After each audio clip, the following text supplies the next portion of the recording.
120 days and nights. Another thing that we couldn't help noticing while we were up there is that many of the sets which are being targeted, and some of this action is completely illegal.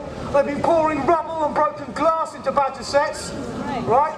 But some of these sets are miles and miles away from any cattle or any farms. But by a staggering coincidence, they just happen to be very close to shoots. And now we know that badgers are quite partial to baby pheasants, so that leaves us wondering, is this cull really about protecting the profits of people who charge city gents £3,000 a day to blow overfed game birds from the sky? That's what it's really about.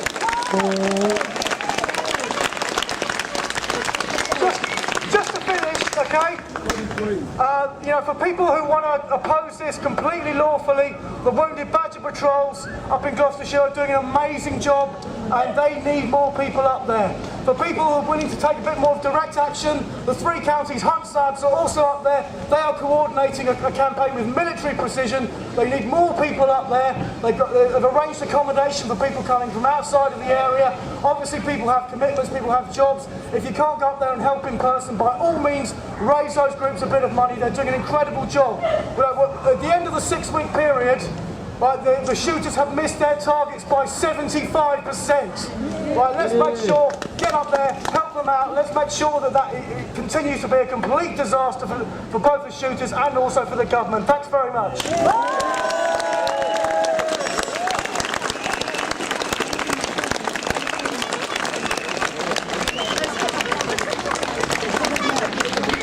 Thanks, Guy. Now here is Dominic Dyer.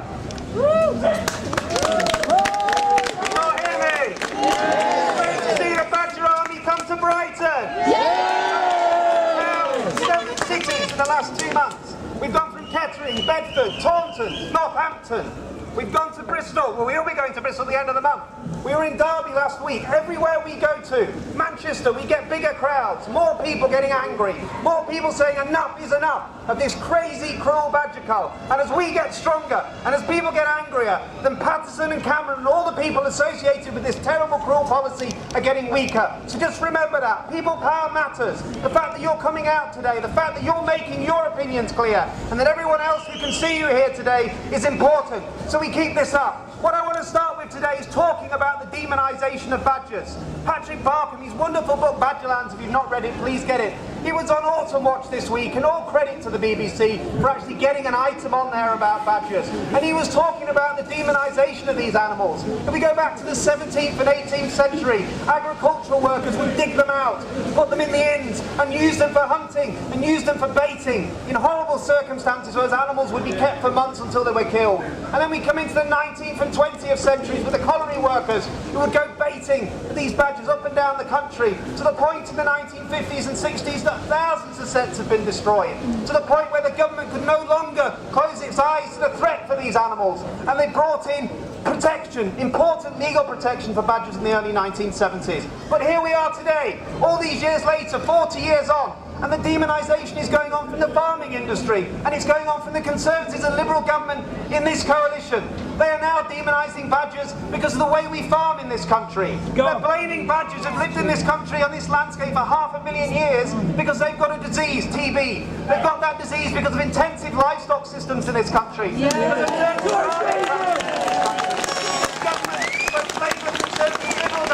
Have not done enough to address that. Let's be clear, we move 13 million animals in this country every year, more than anywhere else in Europe, and that's going up by hundreds of thousands every year. We moved in the last 6 years 78 million cattle in Britain. You know how many investigations we've had for TB-related fraud? 24. You know how many prosecutions that ended up with people getting fined?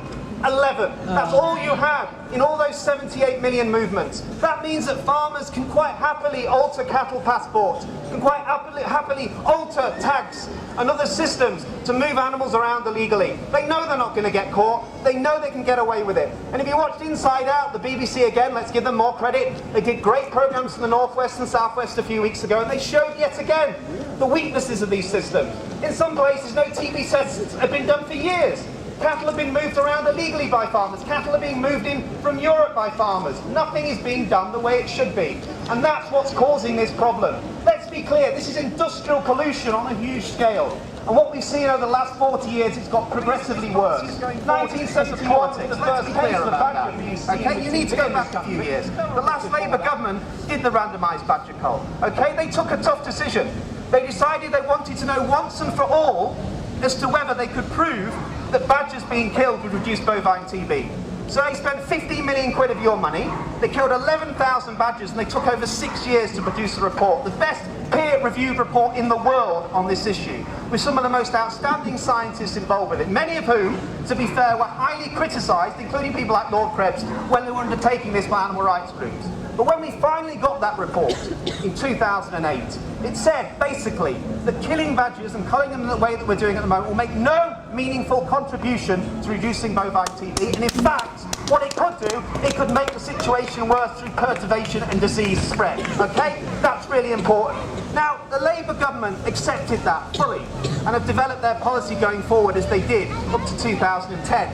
Now, David Cameron, in opposition, was given that report. His minister's opposition team, including Jim Pace, were given that report. They took about 10 minutes, they looked at it and threw it out the window. They didn't want to know about all the science, they didn't want to know about all the money that had been spent, they didn't want to know about 11,000 dead badgers. All they cared about is they promised the National Farmers Union, they promised the Countryside Alliance, and if they came into office, they would cull badgers no matter what. Now, there were some, including Jim Pace, who was a farmer, to be fair, and I've worked with, who believed this was right, but there were many others who didn't care about the science, they just wanted good politics. There were votes in this, let's be clear about it.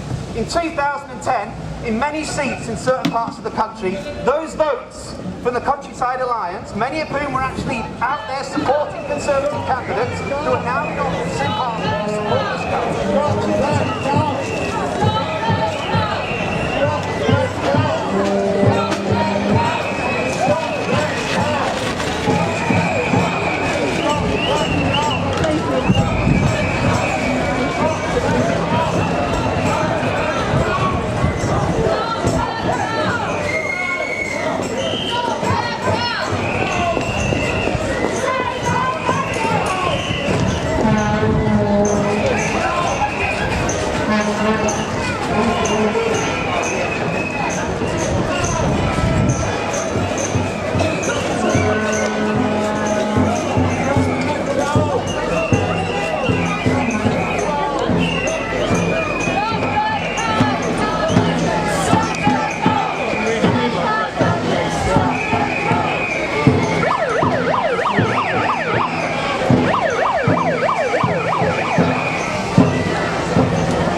keep working, keep fighting. We're going to win this.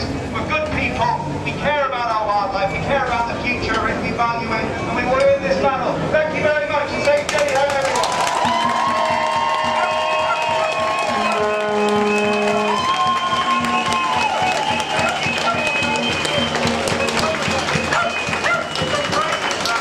Thank you very much. Just a big round of applause to them as well. Thank you.